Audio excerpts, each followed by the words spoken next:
안녕하십니까. 서울대학교 국어국문학과에 어, 지금 현대소설 가르치는 교수로 있습니다. 이렇게 불러주셔서 감사합니다. 환영합니다, 교수님. 네, 네. 안녕하세요. 저는 사실은 원래 현대소설 전공인데, 그런데 1994년, 저는 대학은 84학번입니다. 84학번이고, 그리고 1994년에 비평으로 등단을 하게 되었어요. 창작과 비평에서 제1회 신인평론상이라고 해서 평론 응모를 했는데 어떻게 운 좋게 돼서 이제 그때부터 평론가로 이제 살다 보니까 이제 시에도 관심을 갖게 되고, 또 나중에 박사 논문 쓰고 전후로 해서는 또 신문학사에 대해서도 관심을 이제 가지게 되어서 때때로 시에 대해서도 연구를 해나가고 있습니다. 오늘은 그 선생님들께서 조금 요청해 주신 대로 시사와 관련된 또는 시창작과 관련된 그런 이야기를 이렇게 말씀드리고자 합니다. 그런데 제 논문을 제가 이렇게 PPT 같은 거로 만들어서 드렸으면 더 좋겠는데 그렇지가 못하고 논문을 2개를 올려드렸습니다. 하나는 박인환 문학의 문학사적 의미라는 것이고, 그리고 또 하나는 김수영의 불원시 논쟁의 맥락이라는 것을 가지고 이렇게 말씀을 드리게 되었죠. 2개의 논문을 가지고 이제 말씀을 드리고자 하는 것입니다. 그러면 어째서 여기 선생님들께서 이 귀한 자리에 불러주셨는데 박인환과 김수영이라고 하는 두 존재, 많이 철진한 사람들이라고도 할 수 있는데, 마치 문학사의 현재 현안이 아닌 것 같은 그런 시인들에 관한 이야기를 왜 하려고 하느냐 하는 게 이제 문제가 될 수 있겠죠. 그런데 저는 최근 몇 년 사이에 이제 박인환과 김수영에 대해서 자료를 보고 또 그 사이사이에 있는 이야기들을 이제 그 공부를 하다 보니까 이것은 절대 지나간 이야기가 아니다. 매우 중요한 것이고, 또 우리가 어떤 시를 써야 되는가라고 하는 데서도 이 문제는 깊이 두 사람에 대해서 생각해 봐야 된다. 이렇게 이제 생각을 했던 것이에요. 근데 우리가 상식적으로 정말 문단에 또는 문학사 이해에서 상식적으로 되어 있는 게 어떻습니까? 그 김수영이 더 무게감이 있고 훌륭한 시인입니까? 아니면 박인환이 더 그런 시인입니까? 이렇게 본다면, 네, 박인환 씨는 너무 유명한 시가 네, 있어가지고 목마숙녀, 많은 그렇죠. 사람들이 익숙해져 있는 것 같아요. 네, 박인환 시인은 목마숙녀 같은 시로 워낙 잘 알려져 있지만, 그런데 문학사에서 보면, 특히 한국 문학사에서 보면 박인환은 앞서 갔지만 조금 가볍고 좀 낭만적이고 또 감상적이기까지 한 그런 시를 썼던 사람이고, 네. 김수영은 굉장히 지식인의 자의식을 깊게 무겁게 가지고, 네. 그래서 어떤 자의식을 가지고 시를 써서 그 시 세계가 상당히 깊다, 이렇게 이제 생각을 많이 해왔단 말이죠. 그런데 이런 어떤 상식화된 이해를 제가 이제 이걸 좀 뭔가 점검을 해봐야 되겠다라고 생각한 게 있습니다. 왜 그러냐라고 했을 때, 우리가 그 김수영과 박인환이 출생 연도 굉장히 중요하거든요. 세대가 매우 중요해요. 저는 문학은 시간적 예술이라고 생각합니다. 시간 예술이죠. 네. 시간 예술. 그 문학이 시간 예술이라는 것은 이 언어 예술이자 동시에 시간 예술인데, 그것은 시간을 들여가며 감상해야만 그게 이제 그 주제가 다 감수가 되기 때문에, 그런 의미에서 시간 예술이죠. 즉 주제의 구현이 시간선을 따라서 있게 된다는 거죠. 그래서 소설 같은 게 특히 시간 예술로서의 문학의 특성을 잘 보여주는 것인데, 시도 그런 요소가 아예 없진 않습니다. 시는 상대적으로 시간적인 어떤 그 분량이 작지만, 그래도 역시 시간성 위에 놓여 있다고도 할 수 있는 거죠. 그런데 동시에 저는 또 다른 한편으로 이 문학인들 또 시를 쓰는 사람들, 시인들도 시간선 위에 걸쳐져 있다 이렇게 생각을 합니다. 예를 들어 이 사람이 1984년에 대학에 들어갔는지 84년에 태어났는지 이런 거에 따라 그를 둘러싼 시대 환경과 지적인 어떤 풍토나 이런 것들이 너무나 달라지고 그러면서 그 사람의 어떤 그 문학인으로서의 특질이 매우 달라지기 때문에 저는 항상 연구를 할 때 그가 누구냐라는 것을 이해하고자 한다면 그때는 반드시 이 사람이 몇 년도에 태어났나 아, 이것을 따집니다. 그리고 어디서 공부를 했나, 어떻게 공부를 했나, 꼭 뭐 학벌을 따지기 위해서가 아니죠. 그가 어떤 지적 경험을 쌓았고 어떤 경험들, 체험들을 쌓아왔나가 매우 중요하다고 봤던 것이죠. 그래서 이제 생각을 해보는데 우리가 문학사 쪽으로 김수영과 박인환을 놓고 보면 누가 더 앞선 시대의 사람으로 느껴지십니까? 누가 더 문학사 쪽으로 활동을 먼저 했던 사람 같으십니까? 느낌은 박인환 씨 박인환 아닌가? 씨. 박인환 박인환 씨. 다들 너무 잘하시는군요. 예, 대개는 김수영이 말이죠. 1921년생입니다. 오, 그러면 박인환은 몇 년생일까요? 1926년생입니다. 아, 여기서 그, 이제 좀 우리가 상식적으로 약간 뭔가 그랬나 하고 생각하게 되는 게 있습니다. 그렇죠. 김수영이 5년이나 먼저 태어났고 응, 일제시대에 걸쳐 있습니다. 당연히 일제시대에 걸쳐 있죠. 이 사람들이 전부. 그렇죠. 45년에 해방이니까요. 예. 그런데 일제시대에서 김수영은 5년이나 더 산 사람이에요. 어, 박인환은 어떤 사람이냐? 1926년에 태어났어요. 네. 그래서 1945년 8.15가 되었을 때 이 사람은 갓 한국 나이로 20살이 되었습니다. 맞아요. 평양의학전문학교를 다니다가 해방이 되니까 평양의전, 그러니까 평양의학전문이면 일제시대 때 의학학교니까 지금 의과대학처럼 꽤 명문이었겠죠. 공부 잘하는 사람들이 갔겠죠. 그런데 네. 그것을 그만두고 서울로 돌아왔습니다.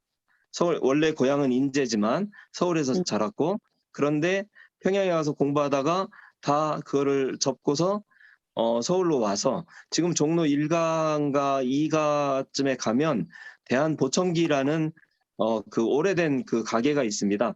거기가 마리서사 자리예요. 마리서사라는 그 박인환의 그 서점 자리입니다. 그래서 아, 거기서 서점을 열면서 이제 문학 활동을 시작하는데 그런데 이 사람이 갓 20살 나이밖에 안 됐는데 마리서사라는 자기가 읽고 있던 책들을 전부 내놓고 헌책방을 꾸려서 그 사람들을 불러 모으고 단지 책을 팔기 위해서가 아니라 그것을 일종의 살롱처럼 운영을 했던 것이에요. 그러면서 거기에 문학인들이 모여드는데 특히 누가 거기서 드나들었다는 것이 기록에 나와 있냐면 김기림이라고 하는 상당히 중요한 일제시대의 문학인이 바로 그 마리서사를 드나들면서 어떻게 보면 이런 거죠. 박인환에게 자기가 생각하는 문학의 의식을 전달해 주었다. 이렇게 얘기를 할 수가 있습니다. 이 점은 굉장히 중요한데요. 저는 이런 생각을 할 때가 있었습니다. 뭐냐면 우리가 일제 말기를 이른바 암흑기라고 얘기를 많이 한단 말이에요. 암흑기. 예. 그런데 그 암흑기에 우리가 암흑기라고 하면 대개 그 시인들이든 문학인이든 한국어로 또는 한글로 글을 쓰지 못하는 시대였다. 이렇게 알고 있죠. 특히 1942년 10월에 시작된 조선어학회 사건. 이 조선어학회 사건이 치안유지법 사건으로 다뤄지면서 마치 한국어를 조선어를 쓴다는 것이 굉장한 그 반역죄처럼 이 치안유지법이 국가보안법입니다. 지금식으로 얘기하면. 그런 식으로 다루어졌기 때문에 이제 그때는 암흑기라고 생각을 하는데 그런데 그 암흑기에 시창작이 있었을까요? 하고 보면 있었습니다. 한국어로 된 시들을 쓴 사람들이 있었죠. 그 대표적인 유파가 청목파 시인들입니다. 예. 청목파 시인들은 발표하지 않고 시를 써서 갖고 있다가 나중에 해방이 되자 46년 1월인가 2월인가에 청목집이라는 시집을 내게 되죠. 그러니까 해방에 대한 가장 빠른 문학적인 대응 중에 하나였습니다. 그런데 이렇게 살아서 일제 말기에 한국어로 시를 썼다가 해방된 이후에 자기 살아남아서 문학 정신을 꽃피운 그런 시인들도 있는가 하면 죽어서야 사선을 넘을 수 있었던 시인들이 있었습니다. 그게 이육사나 윤동주 같은 시인이죠. 그죠? 그렇죠. 이육사나 윤동주는 정음사나 이런 출판사에서 해방이 된 다음에 이들의 유고 시집을 내줬습니다. 육사 시집이라든지 하늘과 바람과 별과 시 이런 걸 내줬던 거죠. 그러니까 일제 말기에 암흑기라고 불리던 역사적 상황으로부터 해방 이후의 문학사적 공간으로 어떻게 그 문학 정신이 이월될 수 있었느냐? 대부분 다 일제 말기에 등단했던 사람들이고 그 사람들이 때로는 죽어서 시집만을 넘겨주고 시만을 간신히 살아가지고 그 청록집 같은 거를 내기도 하고 오장환 같은 사람도 그런 사람이었어요. 오장환. 그런가 하면 이제 정신이 꺾여가지고 대일 협력을 하다가 어떻게 살아남아가지고 다시 또 해방 공간에 또 시를 쓴 사람도 있긴 있죠. 네. 그러면 여기서 해방 공간이 낳은 시인은 누굴까요? 순전히 해방 공간이 낳은 시인. 일제 말기에 또는 일제 시대 어느 중반에 이렇게 그 세상에 문단에 나왔다가 일제 그 해방 공간까지 살았던 사람 말고 해방이 되어서야 비로소 시인으로 등장한 사람. 그 가장 대표적인 사람이 박인환입니다. 아, 박인환은 놀라운 사람이었어요. 박인환은 불과 20살 나이에 마리서사를 내고 거기서 김기림 아까 말씀드렸죠? 김기림이 어떤 사람이냐? 일제 말기에 1908년생입니다. 김기림. 네. 이 김기림은 임화, 최재서, 김기림 이 사람들이 전부 1908년생이에요. 근데 그 중에서도 임화하고 김기림이 보성고등학교, 보성고복 동창생입니다. 근데 임화는 선생님들도 아시겠습니다만 좌파였습니다. 프롤레타리아 그렇죠. 시인이고 또 네. 그런 어떤 문학 사가였죠. 근데 김기림은 약간 모더니스트였어요. 이 사람 일본의 니온 대학이라는 일본 대학하고 그리고 센다이의 도호쿠 제대, 동북 제대라는 곳에 가서 영문학을 2번 공부한 사람입니다. 그런데 이 사람들의 후배가 누구냐? 이 사람들이 1908년생이라고 말씀드렸죠. 네. 이 사람들의 후배가 누구냐면 1910년생 8월 29일, 9월 3일생인가 이상이 있습니다. 아, 이상이 고성고보 출신입니다. 아, 그러니까 김기림하고 임화하고 이상. 이상이 동창생들이에요. 아, 고성고보 동창생. 그런데 해방이 되자 임화는 46년에 벌써 월북을 해버렸어요. 그러니까 그 이상은 그럼 어떻게 됐죠? 이상은 1937년 4월 17일에 세상을 떠났습니다. 예. 그러니까 이상은 살아서 해방 직후에 일제 시대가 시작된 직후에 태어나서 그리고 일제 시대의 한복판인 1937년에 세상을 떠난 사람이었습니다. 아, 근데 그 이상이 한국 문학사에서 가장 빛나는 작가라는 것은 이상 문학을 많이 접해보지 못한 분들도 잘 알고 계시죠. 그렇죠. 그런데 이 두 사람이 김기림하고 임화가 이상이 세상을 떠난 다음에 이 두 사람은 그 한국 문학사의 증인으로서 이 두 사람이 둘 다 김기림이나 임화나 시인이자 비평가였어요. 아, 그래서 이 두 사람은 이상 문학이 정말로 중요하다고 생각을 했고 이 사람의 창작집을 내기로 했는데 그만 그 1939, 40년 넘어가는 과정에서 이만은 요절을 하니까. 그때도 이미 그 경성 꿈그룹 사건에 연루가 되기도 했고 이래서 이제 이만은 원래 좌익이니까 그렇게 하지 못했고 그 다음에는 40년 직후에는 정말로 우리말로 된 창작집 내는 게 매우 힘들기도 했던 거죠. 네. 그래서 이제 그걸 해방으로 기약을 했던 모양인데 이만은 월북을 하고 이 김기림은 고향이 함경북도인데 그냥 서울에 있었어요. 근데 아, 이만은 서울이 고향인데 서울이 고향입니다. 월북을 한. 종로 유가가 고향인데 이 사람은 월북을 했어요. 그러니까. 그러니까 참 인위적 선택이라는 게 무서운 거죠. 서울이 고향인데도 이북으로 가고 그리고 그렇네요. 이북이 고향인데 그냥 내려와서 있는 거예요. 그러면서 이마가 없는 세상에서 이 김기림이 이상의 작품 선집을 냅니다. 아, 제 기억에 백양당인가 그래요. 네. 그러니까 이상의 문학이 오늘에 전해지는 데는 이 김기림의 역할이 매우 중요합니다. 음, 그런데 이렇게 이상을 매우 중요한 문학인으로 보는 의식, 그리고 어떤 모더니즘의 맥락에서 이상 문학을 높게 평가하는 의식, 그리고 단지 모더니스트가 아니라 식민지적 현실을 깊게 인식하고 그것을 표현하려고 했던 작가이자 시인으로서의 이상이라고 하는 의식을 누구에게 전해주느냐 이거를 바로 마리서사를 왔다 갔다 하면서 그 아, 앳된 청년 누구한테 박인환. 박인환한테 그것을 전수해 네. 주는 거죠. 그러니까 아, 저는 이렇게 생각을 합니다. 거의 의발을 전수했다. 왜 불교에서 의발을 전수한다 이러면 뭔가 그 자기의 세계를 스님이 바로 음, 밑에 그 다음 세대의 스님에게 야 네가 내 대통을 이어라 하는 식의 아, 의식을 갖는 게 그 의발을 전수한다고 하지 않습니까? 네, 그러면 원래 성진인가의 김기림 고향에서 고등학교 때인가 배웠던 김규동 시인도 있지만 네. 그러나 김규동 시인보다도 저는 그 박인환이야말로 이 김기림이 어떤 의식을 가지고 이 현대 세계 또 한국 세계를 대했던가라는 것을 이해하려고 했던 사람이다. 그래서 박인환도 잠깐 동안은 해방공간 때 45년 8월부터 48년에 걸쳐서 약간 자익적인 느낌이 납니다.